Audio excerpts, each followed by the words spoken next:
আল্লাহকে ভয় করবেন। 2 নম্বর হলো মনের বিরুদ্ধে চলবেন। আল্লাহ রাব্বুল আলামিন বলেন এই 2টা গুণ থাকার কারণে ফাইনাল জান্নাতা হিয়াল মাওয়া, আমার বান্দার ঠিকানা হলো আমি আল্লাহর তৈরি জান্নাত। 2টা গুণ জাগ্রত করবেন, আল্লাহ তাআলার বিধান পালন করবেন, মনের বিরুদ্ধে চলবেন। আমার মন চায় চুরি করতে, না না চুরি করা যাবে না। আমার মন চায় জিনার কাজ করতে, না না জিনার কাজ করা যাবে না। আমার মন চায় মদ পান করতে, না না মদ পান করা যাবে না। আমার মন চায় অন্যায় অবিচার করতে, না না অন্যায় অবিচার করা যাবে না। আমার মন চায় সমাজের মধ্যে বিশৃঙ্খলা সৃষ্টি করতে, না না সমাজে বিশৃঙ্খলা সৃষ্টি করব না। আমার মন চাই পর্দা না করতে, না না পর্দা করে চলতে হবে। আমার মন চায় এতিমের হক নষ্ট করতে, না না এতিমের হক নষ্ট করা যাবে না। আল্লাহ তাআলা বলেন মনের বিরুদ্ধে যখন চলবেন, যখন আপনার ভয়, যখন আপনার নফস, যখন আপনার খারাপ নফস যখন হত্যা করে ফেলবেন, আল্লাহ তাআলা বলেন বান্দারে আমি আল্লাহ রাব্বুল আলামিন তোমার জন্য রেখেছি আমি আল্লাহর তৈরি জান্নাত। আল্লাহু আকবার বলেন। তাহলে 2টা গুণ থাকবেন। প্রথম বলছিলাম প্রত্যেকটা মুহূর্তে মৃত্যুকে স্মরণ করবেন। 2 নাম্বার মনের বিরুদ্ধে চলবেন। আল্লাহ রাব্বুল আলামিন বলেন তোমরা দুনিয়াতে মৃত ব্যক্তিকে দেখো। আমার ভাইয়েরা দুনিয়ার মৃত ব্যক্তি কারা? দুনিয়ার মৃত ব্যক্তি হলো ওই সকল লোক যারা নফসকে হত্যা করে ফেলেছে। মানুষের নফস 3 প্রকার। বলেন কয় প্রকার? নফসে আম্মারা, নফসে লাওয়ামা, নফসে মুতমাইন্না। বলেন নফস কয় প্রকার? নফস 3 প্রকার। 1 নম্বর কি? নফসে আম্মারা, নফসে লাওয়ামা, নফসে মুতমাইন্না। সবচাইতে পবিত্র নফস হলো নফসে মুতমাইন্না। সবচাইতে খারাপ নফস হলো নফসে আম্মারা। আপনাকে গুনাহ কাজে দাবিত করবে, বলবে হ্যাঁ গুনাহ বেশি করে কর, জিনার কাজ কর, চুরি কর, ডাকাতি কর, অন্যায় কর, অবিচার কর। প্রত্যেকটা মুহূর্তে আমাদের ভিতরে যে নফসে আম্মারা রয়েছে, এই নফসে আম্মারা প্রত্যেকটা মুহূর্তে আপনাকে গুনার কাজে দাবিত রাখবে। নফসে লাওয়ামা সমর্থন করে, গুনার কাজকে সামর্থ্য করে। আর নফসে মুতমাইন্না হলো যেই নফস আপনাকে গুনার কাজ থেকে ফিরিয়ে আনবে, যে নফস আপনাকে খারাপ কাজ থেকে ফিরিয়ে আনবে, ওই নফসটা হলো নফসে মুতমাইন্না। এজন্যই আমার ভাইয়েরা পিছনের সব ভুলের জন্য আল্লাহর কাছে ক্ষমা চেয়ে নিব, আল্লাহর কাছে মাপ চেয়ে নিব, আল্লাহর কাছে আমরা তওবা করে নেব। আল্লাহ জীবনে যত অন্যায় করেছি গো আল্লাহ, সকল অন্যায়ের জন্য তোমার কাছে মাপ চাইলাম। আল্লাহ মাফ করে দেন। দেখবেন তো আল্লাহ আপনাকে সঙ্গে সঙ্গে চিরদিনের জন্য মাফ করে দিবেন। আমার মুসল্লি ভাইরা, আমার নফসকে হত্যা করতে হবে। যদি আমরা আমাদের নফসকে হত্যা করে ফেলি, যেমন সাহাবায়ে কেরাম নফসকে হত্যা করে ফেলেছেন, খারাপ নফসকে হত্যা করে ফেলেছেন। একবার সাহাবী ওমর রাদিয়াল্লাহু তাআলা আনহুকে এক বাদশা কিছু বিষ দিল, আর বলল ওমর তোমার অনেক শত্রু রয়েছে। ওরে ওমর তোমার অনেক শত্রু রয়েছে, এই শত্রুকে মারার জন্য তোমাকে বিষ দিলাম, ওই শত্রুকে বিষ পান করায় মেরে ফেলবে। ওমর রাদিয়াল্লাহু তাআলা আনহু ভাবলেন আমার ভিতরে সবচেয়ে বড় শত্রু আমার নফসটা। ওই ওমর রাদিয়াল্লাহু তাআলা আনহু বিসমিল্লাহ বলে সকল বিষ খেয়ে ফেললেন। আল্লাহর মুজিজা, আল্লাহর কি কুদরত! ওমর রাদিয়াল্লাহু তাআলা আনহু ওই বিষ পান করার পরে ওনার একটু সমস্যা হয় নাই। বিষ খান করে বলেছেন কেন? আমার নফস, আমার যে আত্মাটা সবচেয়ে বড় শত্রু, এই নফসকে আগে হত্যা করতে হবে, তাহলে দুনিয়া সব সহজ হয়ে যাবে।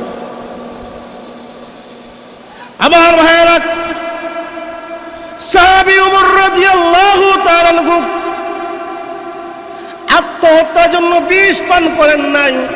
উনি ভেবেছেন আমার ভিতরে সবচেয়ে বড় শত্রু আমার নফস, ওই নফসটাকে হত্যা করতে হবে। বিষ পান করে ফেললেন, কিছু হয় না। আমার মুসল্লি ভাইয়েরা, আপনারা যদি এখন প্রতিজ্ঞাবদ্ধ হয়ে যান আমাদের ভিতরে যে নফস রয়েছে, যেই নফসটা আমাকে সারাক্ষণ গুনার কাজের মধ্যে ধাবিত করে, ওই নফসটাকে হত্যা করে ফেলবো। যদি আপনি এই নফসকে থামাতে পারেন, হত্যা করতে পারেন, তাহলে দুনিয়া আপনার জন্য একবারে সহজ হয়ে যাবে। আপনি যখন আল্লাহু আকবার বলে নামাজে দাঁড়াইবেন, মনে শান্তি আসবে। আপনি যখন কোরআনে তেলাওয়াত করবেন, আপনার মনে শান্তি আসবে। আপনি যখন জিকির করবেন, আপনার মনে শান্তি আসবে। আপনি যখন হক কথা বলবেন, আপনার কথা বলে স্পিড বেড়ে যাবে। আপনি যখন সমাজে হক প্রতিষ্ঠা করবেন, সবাই আপনার কথা মানবে। কথা বলেন ঠিক কিনা? এজন্য আগে নফসকে হত্যা করে ফেলে। আমাদের সবচেয়ে বড় শত্রু নফসি আম্মারা, যেই নফসটা আমাকে কন্টিনিউ গুনাহ কাজে ধাবিত করে ফেলে। তাহলে আসুন আমাদের ভিতরে নফসকে আমরা হত্যা করে ফেলি, তাহলে দুনিয়াটা আমার জন্য একবারে সহজ হয়ে যাবে। নফস এটা বড় কঠিন। নফসে তাবেদারি করলে আপনি ধ্বংস হয়ে যাবেন। আমার এই নফসটা প্রত্যেকটা মুহূর্তে আমাকে চাবি দেয়, ওই গুনাহ কাজ করে বেশি করে কিচ্ছু হবে না, কোন করে ফেল কিচ্ছু হবে না। বলিনি ধারণা হয় না? ধারণা হয়। অন্যায় কর, ইফতিজিং জিনা দর্শন কর, কিছুই হবে না। এই যে আমাদের সমাজের দেখেন, আল্লাহ রাব্বুল আলামিন নারীকে তো সম্মান ইজ্জত দিয়েছেন, দিছেননি? যেই নারীর পেট থেকে একজন নবী বের হয়েছে, কথা বলেন ঠিক কিনা? যেই নারীর পেট থেকে বিশ্ববিখ্যাত ওলি বের হয়েছে, আজ ওই নারী স্লোগান দেয়। কি স্লোগান দেয়? আমার পর্দা আমার স্বাধীনতা। কি বলে? আমার পর্দা আমার স্বাধীনতা। মাথায় ওড়না না দিলে পুরুষ তাকাইবে কেন? কথা বুঝেন নাই? মাথায় ওড়না না দিলে পুরুষ তাকাইবে কেন? বলিনি? আমাদের সমাজে নারীরা স্লোগান দেয়, আমাদের পর্দা আমার স্বাধীনতা, আমি মাথায় ওড়না দিই আর নাই দিই, পুরুষ তাকাইবে কেন? আল্লাহ রাব্বুল আলামিন নারীকে আকর্ষণ দিয়ে বানাইছিল। হ্যাঁ, আকর্ষণ দিছে না? আকর্ষণ দিয়ে বানাইছে। যদি আকর্ষণ নাই যেত তাহলে পুরুষ জীবন বিয়ে করলো নি? বিয়ে করলো, হত্যা করলো লাগে না। কিসের বিয়ে আগে ফিরে আগে? এজন্যই নারীকে আল্লাহ এত আকর্ষণ দিয়ে বানাইছে। পুরুষের আকর্ষণ এটা দেখলে আকর্ষণ লাগবে। এটা এখন যদি বলে আমার নারী দেখে আকর্ষণ লাগে না, তাহলে তার দুই সমস্যা। কয় সমস্যা বলেন? কয় সমস্যা? যদি কোনো পুরুষ বলে নারী দেখে আমার আকর্ষণ লাগে না, তার দুই সমস্যা। একটা হলো হয়তো সে দুর্বল, তার যৌবন নাই, আর দুই তার চিকিৎসা করতে হবে, তার হার্বাল চিকিৎসা করতে হবে। তাহলে যেই পুরুষের নারী দেখে আকর্ষণ লাগে না, সে পুরুষই না। তাহলে যেই নারীরা রাস্তায় নেমে আজকে স্লোগান দেয়, মাথায় ওড়না দিব নাই দেব, আমার ইচ্ছা, পুরুষ তাকাইবে কেন? আমি ব্লাউজ পরলাম নাই পরলাম, পুরুষ তাকাইবে কেন? আমি বলি, তাহলে যদি আপনি এই জিব্বার সামনে যদি তেঁতুল জ্বলে রাখেন আর বলেন এই জিব্বা পানি বের করিস না, জিব্বাই কি মানবো? এগুলা মানবো? অনেকে পানি এখন এসে বসে, আসলে টক শুনলেই জীব হারাইছে বলে। এইরকম বিড়ালের গলায় সুটকি ঝুলাইছেন, ঝুলে বলছেন, এই বিড়াল সাবধান, সুটকিতে আর মুখ দিবে না, যদি মুখ দাও তাহলে তোমাকে হত্যা করে ফেলবো। বিড়াল বলবো, তুমি যাও, দেখবেন আমি কোনো সাইজ করি সুটকিটারে। কথা বলেন ঠিক কিনা? ঠিক তেমনি ভাবে আজ যদি নারীদেরকে রাস্তায় নেমে উলঙ্গ রাস্তায় নেমে দেন আর বলেন, ও সকল লোকেরা শোনো, নারীর দিকে তাকাইবা না, নারীকে প্রিজিং করবা না, নারীকে দর্শন করবা না। আর পুরুষ যদি এরকম কোন বিধান চালু করে আর প্রশাসন বলে যেই পুরুষ নারীর দিকে তাকাইবে, যেই মানুষ নারীকে প্রিজিং করবে তাকে জেল জুলুম দেওয়া হবে, তখন আবার যুবকরা বলে, ও প্রশাসন, ও সরকার, আপনার আইন গ্রহণযোগ্য না, আগে নারী পরিবর্তন করেন, তাহলে ইনশাল্লাহ আমরা পরিবর্তন হয়ে যাব। কথা বলেন ঠিক কিনা? নারী পরিবর্তন, পুরুষ পরিবর্তন। লজ্জাহীন মেয়ের উলঙ্গ হয়ে আসলে রাস্তা নামে স্লোগান দেয়, আমার পর্দা, আমার সংবিধান, আমার স্বাধীনতা, এইটা কোনো অধিকার নয়। কোনো নারী যদি তার জাত বুঝত, সে একজন আদর্শ জাত, ইসলাম নারীকে সম্মান দিয়েছে, এত ইজ্জত দিয়েছে, যদি সে বুঝতো আর তার দাম এত সুউচ্চ মর্যাদার মধ্যে, তাহলে সে কখন রাস্তায় নামলো না, রাস্তার মধ্যে নামলো না। তাহলে মনের বিরুদ্ধে চলতে হবে। দিল্লির নিজামুদ্দিন আউলিয়া নাম শুনছেন না আপনারা? নিজামুদ্দিন আউলিয়া অনেক বড় বিশ্ববিখ্যাত ওলি। আল্লাহর প্রতি এত পাগল ছিলেন, এত মগ্ন ছিলেন, উনি যখন আল্লাহর প্রতি যখন মুগ্ধ হয়ে পড়তেন, ওনার দুনিয়ার কোনো খেয়াল থাকতো না।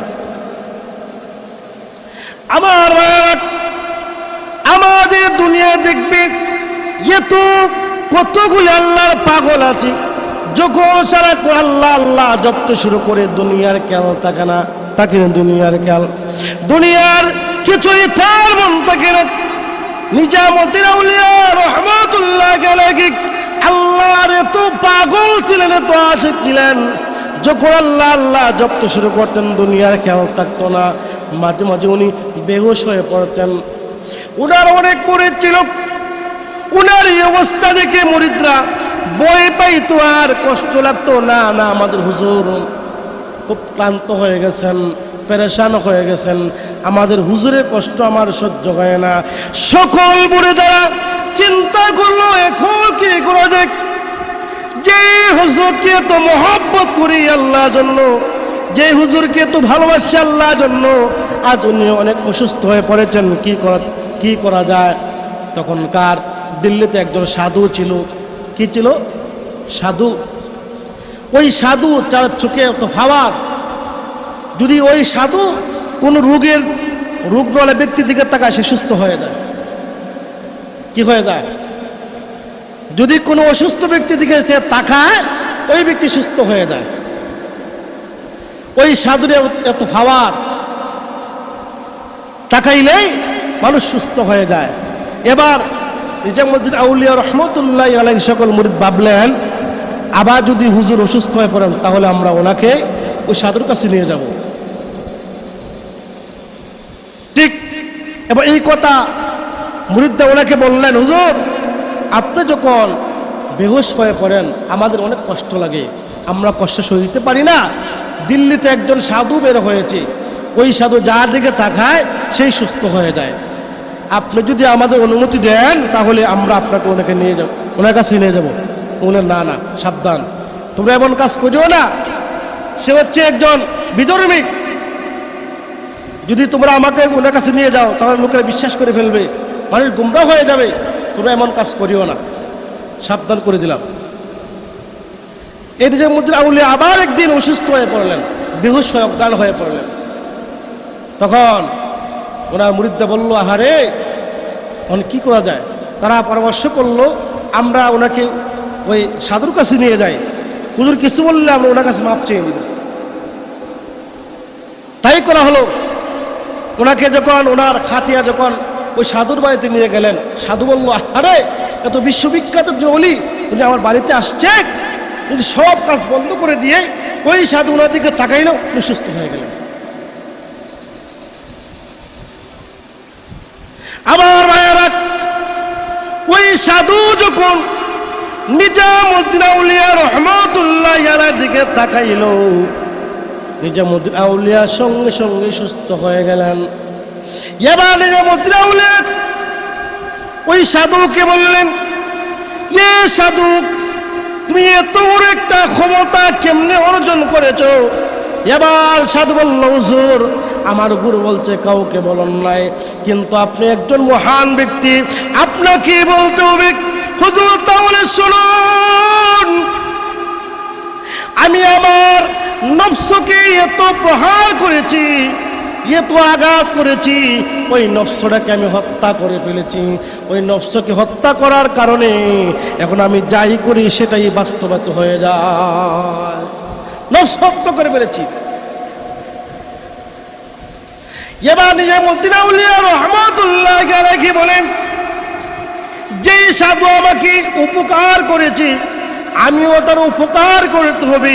আল্লাহ তাআলা কোরআনে বলেছেন, হাল জাযাউল ইহসানি ইল্লাল ইহসান, উপকারের জন্য উপকার করাই অনেক ভালো। কথা বলেন ঠিক কিনা? নিজামুদ্দিন আউলিয়া রাহমাতুল্লাহ আলাইহি কিছুক্ষণ দেন করে বললেন, ওই সাধুর দিকে তাজ দিয়ে বললেন, এ সাধু, তোমার কি মুসলমান হতে মন চায় না? সাধু চুপ করে বসে আসলো, কিছুই বলল না। এবার নিজামুদ্দিন আউলিয়া রাহমাতুল্লাহ আলাইহি আল্লাহর কাছে দোয়া করলেন, মালিক, ও আল্লাহ, ওই সাধু আমাকে আমার দেহের রোগ মুক্ত করেছে, আমার দেহের অসুস্থ ভালো করেছে, আমার দেহের রোগ ভালো করেছে। আল্লাহ, আমি তার মনের রোগটা ভালো করতে চাই। ওগো আল্লাহ, আপনি এই মুহূর্তে তার মনের রোগ ভালো করে দেন, তার রুহের রোগটা ভালো করে দেন। আবার নিজামুদ্দিন আউলিয়া বললেন, হে সাধু, তোমার কি মুসলমান হতে মন চায় না? সাধু বলল, না। তাহলে নিজামুদ্দিন আউলিয়া রাহমাতুল্লাহ আলাইহি বলেন, এ সাধু, তাহলে তুমি কিসের মনের পূজা করো, কিসের মনের বিরুদ্ধে চলো? তোমার মন যদি তোমাকে মুসলমান করতে পারলো না, তাহলে তুমি কিসের মনের বিরুদ্ধে চলাফেরা করো? কথা, ও সাধু, নফসের পূজা করো, তোমার নফস চায় না মুসলমান হতে, তুমি মুসলমান হতে হবে। আবার এই কথা বলার পরে ওই সাধু তার জবান থেকে বলল, ও নিজামুদ্দিন আউলিয়া,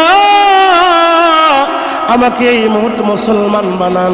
ওই সাধু তার জবান থেকে বলল, আশহাদু আল্লা ইলাহা ইল্লাল্লাহু আশহাদু আন্না মুহাম্মাদান আবদুহু ওয়া রাসূলুহু।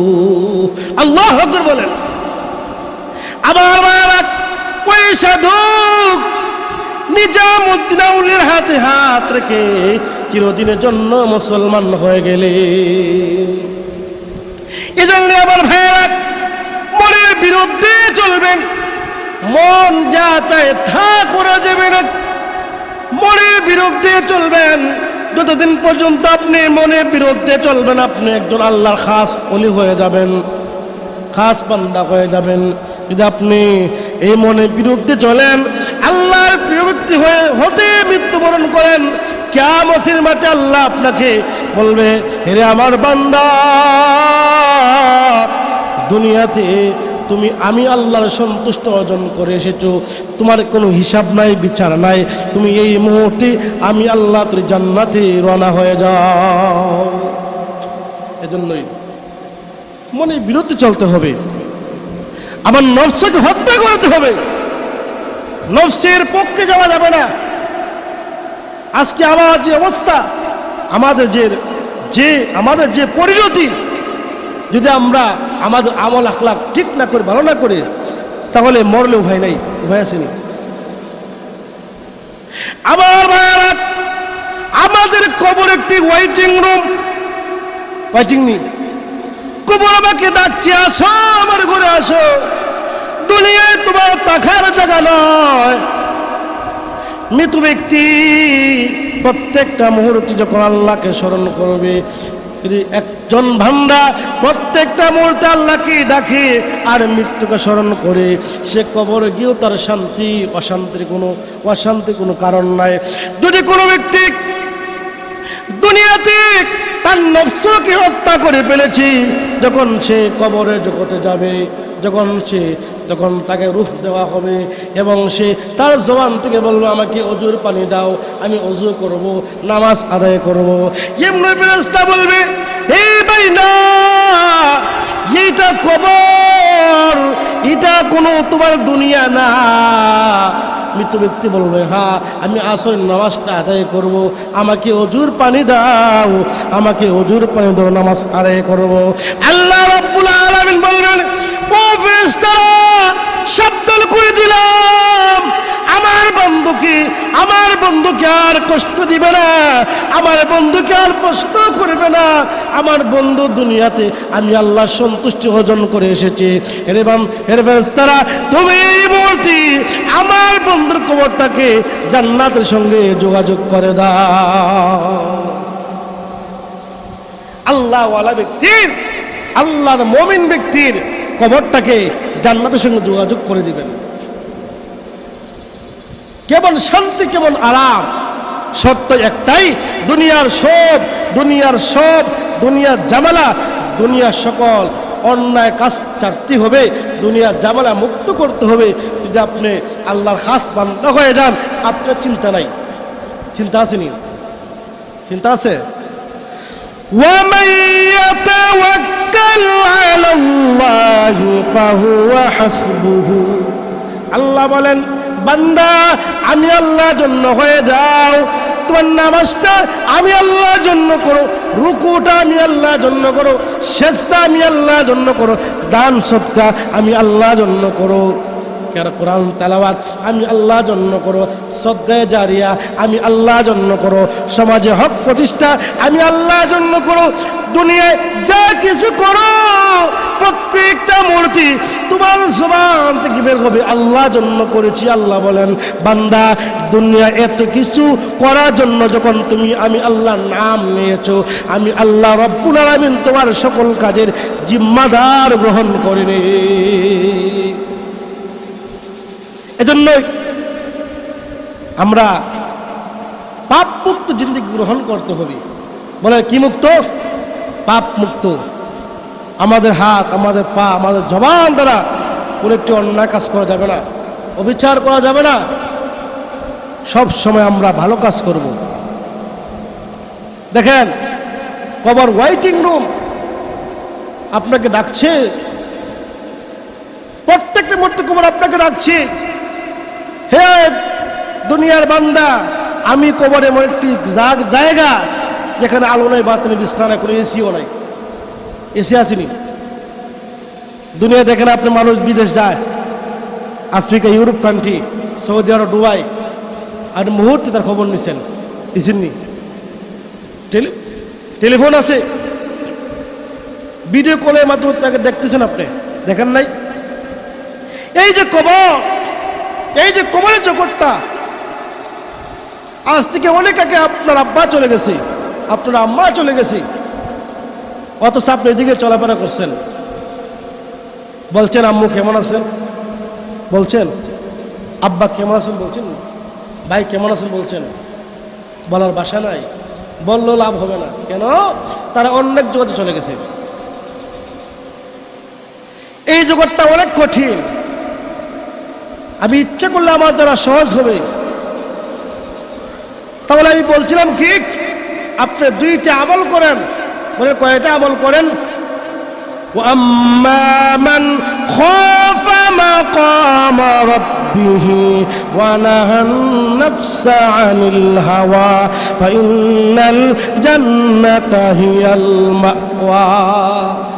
দুইটা আমল বলেন। কয়টা আমল? দুইটা আমল। আল্লাহর গোলামি করেন, আল্লাহকে ভয় করেন। এক নম্বর কি আল্লাহকে ভয় করেন, দুই নম্বরে মনের বিরুদ্ধে চলেন। এই দুইটা গুণ যাদের থাকবে, আল্লাহ বলেন ফাইনাল জান্নাত হিয়াল মাওয়া, বান্দার ঠিকানা হলো আমি আল্লাহ তোর জান্নাত। তা আমাদের কি জান্নাতে যেতে মন চায় না? বলেন বলেন, মন চায় না জান্নাতে যেতে? তাহলে দুনিয়ার সকল কাজ, দুনিয়ার সকল পাপ কাজ ছাড়তে হবে, দুনিয়ার সকল ঝামেলা মুক্ত করতে হবে। যদি আমরা আল্লাহ তাআলার মুমিন বান্দা হই, আল্লাহ তাআলার প্রিয় বান্দা হই, আল্লাহ তাআলার প্রিয় বান্দার কোনো ভয় না আছে? না ভয় আছে? ভয় فمن تبع هداي فلا خوف عليهم ولا هم يحزنون। আল্লাহ রাব্বুল আলামিন বলেন, যারা আমি আল্লাহর হেদায়েত গ্রহণ করবে, যারা আমি আল্লাহর হেদায়েত প্রাপ্ত হবে, দুনিয়া তার কোনো ভয় নাই, কোনো চিন্তাও নাই, দুনিয়া তার কোনো পেরেশানি নয়, কোনো ভয় নাই, পরকালে তার কোনো চিন্তাও নাই, কোনো চিন্তা থাকবে না। পরকালে সে মরতে দেরি হবে, জান্নাতে যেতে একটা সেকেন্ড দেরি হবে না। এজন্য আল্লাহ রাব্বুল আলামিন মুমিন বান্দার জন্য এমন কিছু রেখে দিয়েছেন। আল্লাহ তাআলা বলেন, আমি আল্লাহ রাব্বুল আলামিন আমার প্রিয় বান্দার জন্য এমন কিছু রেখেছি, চোখে দেখবে না, কানেও শুনবে না, অন্তর দ্বারা উপলব্ধি করতে পারবে না, পারবে না। আল্লাহ রাব্বুল আলামিন, আপনি দুনিয়া জীবন থেকে বিদায় হয়ে গেছেন, কবরের জগতে আপনাকে রাখা হবে, আপনি এমন কিছু অর্জন করবেন আপনি দুনিয়ায় কল্পনা করতে পারবেন না।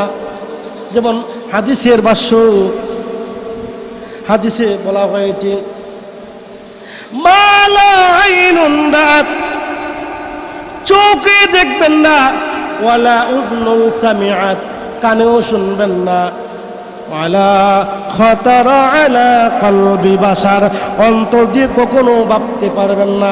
আল্লাহ রাব্বুল আলামিন আপনাকে এমন কিছু দিয়েছেন, এত নিয়ামতের মালিক বানিয়ে দিয়েছেন, আপনি কল্পনাও করতে পারবেন না। এজন্যই দুনিয়ায় মৃত্যুর আগে, আমি দুনিয়া থেকে বিদায় হওয়ার আগ মুহূর্তে আমার জীবন পরিবর্তন করতে হবে, আমার আমল সুন্দর করতে হবে, আমার মন ঠিক করতে হবে। আল্লাহ রাব্বুল আলামিন বলেন, বান্দা তুমি যখন তোমার আমল পরিবর্তন করেছো, তোমার জীবন সুন্দর করেছো, তোমার মন ভালো করে দিয়েছো, আমি আল্লাহ রাব্বুল আলামিন তোমাকে চিরদিনের জন্য জান্নাতবাসী বানিয়ে দিলাম। এজন্যই আমরা প্রত্যেকটা মুহূর্তে আল্লাহকে স্মরণ করব, মৃত্যুকে স্মরণ করব। বলছিলাম আমার প্রথম কথা হচ্ছিল, যদি কোনো ব্যক্তি আল্লাহ তাআলার প্রিয় বান্দা হয়, প্রথম শর্ত কি? মৃত্যুকে স্মরণ করতে হবে। দুই নাম্বার কি? মনে বিরুদ্ধে চলবেন। এই দুইটা আমল করবেন, দেখবেন ইনশাআল্লাহ আল্লাহ রাব্বুল আলামিন আপনাকে জান্নাতের মেহমান বানাইবেন, জান্নাতের সার্টিফিকেট দান করবেন, জান্নাতের যুবক বানাইবেন, জান্নাতের সর্দার বানাই দিবেন। বলেন সুবহানাল্লাহ। এজন্যই আমরা মরার আগে আমরা প্রত্যেকটা মুহূর্তে মৃত্যুকে স্মরণ করব। দুনিয়ায় কেউ থাকবে না, থাকবে না, কেউ থাকবেন না। আছে যারা বৃদ্ধ হয়ে গেছেন, তাদের আশা নেই, আশা আসেনি।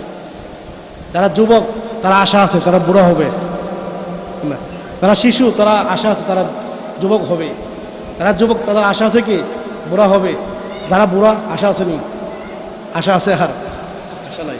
এই জন্যই যারা আমার মুরব্বী বাবারা, আপনাদেরকে আমি অনেক মহব্বত করি, অন্তর থেকে মহব্বত করি, এলাকার প্রতি আমার অনেক মায়া, অনেক টান। আমি প্রত্যেক দোয়ার মধ্যে আমি এই নাম উল্লেখ করি, আল্লাহ ইসলামনগরের সকল আমার যুবক ভাই মুরব্বী বাবাদেরকে আপনি কবুল করেন, যারা চলে গেছেন সবাইকে আপনি মাফ করে দেন। এই জন্যই আমার কথা থাকবে, আপনারা আজকের পর থেকে গুনাহ কাজ করবেন না। যুবক ভাইরা বিয়ে করে ফেলবেন, যারা বিয়ে করেন নাই, অনেকে বলে টাকা নাই, টাকা লাগবে না, বিয়ে করেন, টাকা লাগবে না, আল্লাহ সব ব্যবস্থা করে দিবে। আল্লাহ ব্যবস্থা করবেন না? যদি বলে আমি টাকা জমা ব্যাংকে 1-2 লক্ষ টাকা জমা তাহলে বিয়ে করব, এই নিয়ত করে আর বিয়ে হবে না। আপনি বিয়ে করেন, আল্লাহ সব ব্যবস্থা করে দিবে। অনেক সাহাবায়ে কেরাম কইছেন, ইয়া রাসূলুল্লাহ আমি গরিব মানুষ, তুমি বিয়ে করো, খবর টাকাই নাই, আল্লাহ তোমাকে ধনী বানিয়ে দিবে। এই জন্যই বিয়ে হচ্ছে ইমানের অর্ধেক। আপনি বিয়ে করছেন, আপনার কর্মস্থল বেড়ে যাবে, ইনকাম বেড়ে যাবে। আপনি ভাববেন না বিয়ে করলে আমি গরিব হয়ে যাব, বিয়ে করছেন আপনি ধনী হয়ে গেছেন। এই জন্যই যোগ ভাইয়েরা আপনারা বিয়ে করে ফেলবেন, যারা বিয়ে করেন নাই, বিয়ে করলে আপনার গুনার কাছ থেকে বেঁচে থাকবেন। এখন আমাদের সমাজে যে অবস্থা, আপনি ইচ্ছে করলেও নেকি কাজ করতে পারবেন না, কারণ আপনাকে চতুর্দিকে গুনাহ পাকড়াও করে ফেলেছে। এজন্যই এই গুনাহ থেকে বাঁচতে হলে ছোট্ট একটা আগে বিয়ে করেন। যাই হোক, যা কিছু আলোচনা করলাম আল্লাহ পাক আমাদেরকে কবুল করুক, সকল বলেন আমিন। আসসালামু আলাইকুম রহমতুল্লাহি ওয়া বারাকাতুহু।